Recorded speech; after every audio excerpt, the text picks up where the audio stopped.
Pour moi, c'est l'expérience la plus formatrice que j'ai faite dans ma scolarité, puisqu'elle s'inscrit vraiment dans mon projet professionnel, mais en plus, elle donne vraiment une dimension, on va dire, pratique, hors d'un cadre théorique auquel je suis habituée, et vraiment une mise en perspective de ce que c'est vraiment la diplomatie, ce qu'on n'a jamais eu l'occasion dans le cadre scolaire habituel, et pour moi, c'est assez extraordinaire. La Fondation pour la recherche stratégique et moi-même soutenons ce projet pour deux raisons principales. La première est que c'est un exercice qui permet à des jeunes, comme on dit, de haut potentiel de travailler finalement dans une ambiance internationale, diplomatique, de négociation, donc tout ce qui veut dire négociation dit compromis, défense de ses propres intérêts, recherche d'une plateforme commune, etc. Je crois que dans leur vie professionnelle future, c'est une étape très importante qui les met finalement directement en contact avec à la fois et les pratiques et les enjeux très élevés.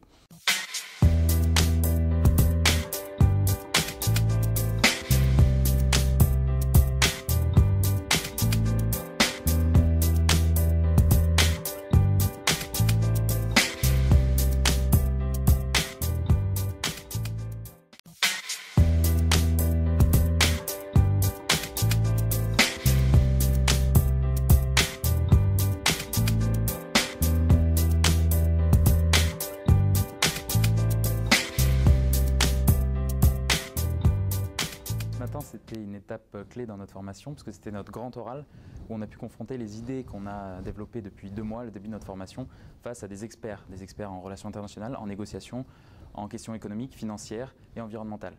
On a eu un retour de leur part sur essentiellement notre méthodologie de travail, notre méthode de négociation, notre approche de nos adversaires et alliés. Et c'était extrêmement intéressant de voir comment est-ce qu'on va devoir adopter notre stratégie à la vraie vie. C'est quelque chose d'indispensable pour pouvoir avoir un feedback, une information de retour, un retour des professionnels et autres théoriciens de la négociation qui peut donner un peu plus de corps dans leur position et leur montrer le chemin de l'argumentation pour pouvoir arriver à leur objectif. Leur avis de professionnels, de personnes qui ont déjà été impliquées directement, ça va être assez important. Sachant que personnellement, je n'ai jamais été impliqué dans une négociation internationale. Donc voir un peu les règles, les avis de comment ça se passe réellement, des choses qu'on ne peut pas vraiment lire à travers des livres ou des articles. Je pense que globalement, ils sont très bons. Enfin, pour avoir fréquenté des délégations dans la vraie vie, ils n'ont pas à rougir par rapport à des vraies délégations, je pense. Non, je pense qu'ils sont bons, très bons sur les questions de fond, on voit qu'ils les ont travaillées. Et que sur les questions de forme, ma foi, ils vont apprendre progressivement, mais ils ont fait un travail qui est remarquable.